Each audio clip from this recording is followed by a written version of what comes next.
నెల్లూరు నగరంలోని press club నందు ఈరోజు ఉదయం ఎస్కే రుబీనా ఆధ్వర్యంలో విలేకరుల సమావేశాన్ని నిర్వహించారు. దీని ముఖ్య ఉద్దేశం తమ భర్త హజరత్ భాష విడాకులు తీసుకుని నష్టపరిహారంగా కోర్టు వారి ఆదేశాల మేరకు నష్టపరిహారంగా ప్రతి నెల డబ్బు చెల్లించాలని తీర్పు ఇవ్వగా దానికి అంగీకరించకుండా తమను రోడ్డుపై పెట్టారంటూ పలు విషయాలను గురించి వివరిస్తూ సంబంధిత అధికారులు తగిన న్యాయం చేయాలని కోరుతూ ఈ కార్యక్రమాన్ని కొనసాగించారు.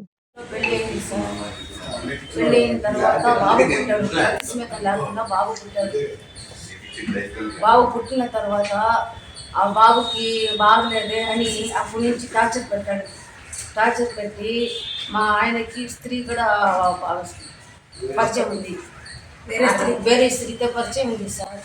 అయినా కూడా నన్ను కొట్టి తిట్టి ఒక్కొక్క రోజుకి టార్చర్ పెట్టి లోన్ వస్తుంది, నాకు సంతకాలు పెట్టు, ఇక్కడ పెట్టు, అక్కడ పెట్టు. నాకు చదువు రాదు సార్, అంత చదువుకోలేదు నేను.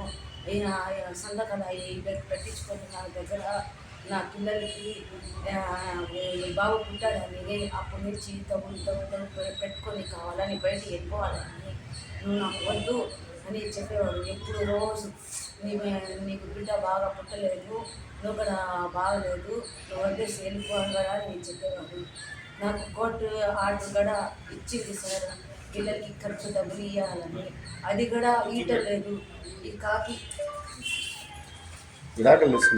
విడాకులు ఆయనే సంతకాలు పెట్టించుకొని వెళ్ళిపోయి దొంగ సంతకాలు పెట్టించి ఆ కోర్టులో వేసి కోర్టు జడ్జి ఇచ్చారు పిల్లలకి ఖర్చుకి నెలకి ఇవ్వాలని.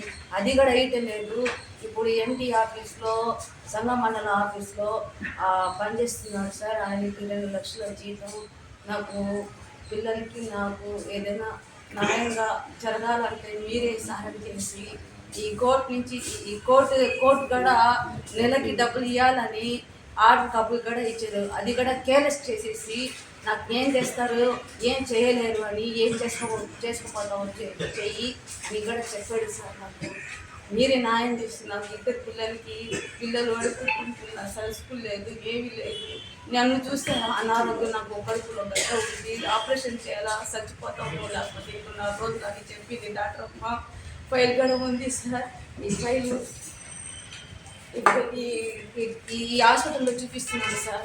ఈ హాస్పిటల్లో చూపిస్తే డాక్టర్ అమ్మ అంటే అడ్మిట్గా వచ్చి నువ్వు అడ్మిట్ అవ్వాలా, నీకు 4 సార్లు రక్తదానం చేసాము, రక్తం ఎక్కించాము, నువ్వు బతకలేవు అని చెప్పింది సార్. నాకు చేతిలో రూపాయి గడలేదు ఆపరేషన్ చేయడానికి. నా పిల్లలకి ఇప్పుడు ఎవరైనా ఇస్తే పిల్లలకి అన్నం పెడతారు, లేకపోతే వస్తువులు. నాకు నెల డబ్బులు మా ఆయన దగ్గర నుంచి నెల ఖర్చులకి డబ్బులకి ఇస్తే నేను నెల జరిపించుకుంటాను, నేను ఆపరేషన్ చేయించుకుంటాను. కోర్టు ద్వారా కూడా చెప్పింది ఏమని, అది కూడా అయితే లేదు, కేలెక్ట్ చేసేసారు సార్. అజహార్ భాష చచ్చిపోయితో నానున్నాడు. నాన్న ఆయన ఏం చేయలేడు, ఆయనకి ఏచిపోయింది, నాకు తోడు ఇవ్వలేరు. ఇప్పుడు మీ దగ్గర వచ్చాను. కేసు పెట్టి అంతా అయిపోయింది, కోర్టులో ఆర్డర్ ఇచ్చారు మళ్ళీ, అది కూడా కేలెక్ట్ చేసేసారు. నెలకి 20,000 ఇవ్వమని చెప్పారు సార్. అసలు అది కూడా చెప్పేసి ఒక 10 ఏళ్ళు సార్. 10 సంవత్సరాలు నాకు చదువు రాదు సార్. ఎక్కడెక్కడో సంతకాలు పెట్టించుకున్నారు సార్. అప్పటి నుంచి మీకేం ఇవ్వడం లేదా? ఒక్క రూపాయి కూడా లేదు సార్. మేము వీధి పోతాం, అపార్ట్మెంట్. ఇప్పుడు దాకా ఎందుకు గమ్మ ఉన్నారు? ఎవరు చెప్పలేదు? ఇది అంటే చెప్పలేదు అంటే ఒక అన్న చచ్చిపోయాడు, మా చిన్న అమ్మ చచ్చిపోయింది, ఇంకెవరు లేరు నాకు. మీరు ఎవరికి చెప్పలేదా? అధికారులకు అడిగితే అక్కడ ఇవ్వలేదా? చెప్పాము. ఎవరికి అడిగారు? ఎవరు కడుకోలేదు సార్.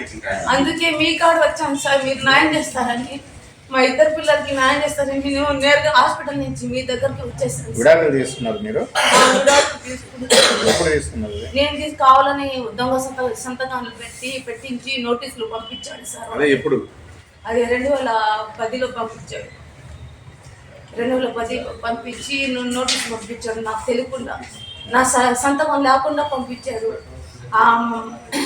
నర్స్ని పెట్టుకున్నాడు, తెలుగు అమ్మాయి. దాన్ని పెట్టుకున్నాను. ఎక్కడున్నారు మీరు? రంగనాలపేట. ఆయన కూడా ఆడేనా? ఆయన ఇప్పుడు సంఘమండల ఆఫీస్లో ఉన్నారు. కాపురం ఉండేది. ఇల్లు రంగాలపేటలోనే ఉన్నాడు ఆయన కూడా. మీరు నేను కూడా అదే ఇంట్లో ఉన్నారా? వేరే అంటే రాపుల్లో ఉన్నాం. అక్కడి నుంచి ఇప్పుడు లేవు సార్, ఇప్పుడు లేదు, విడిపోయాం సార్. ఇప్పుడు ఎక్కడ ఉన్నారు మీరు? ఇప్పుడు నేను అపార్ట్మెంట్ లో ఉన్నాను. అదే భగత్ సింగ్ అపార్ట్మెంట్ గవర్నమెంట్ ఇచ్చిన. మీకు గాని ఈ వీడియో నచ్చితే లైక్ చేయండి, షేర్ చేయండి, సబ్స్క్రైబ్ చేయండి.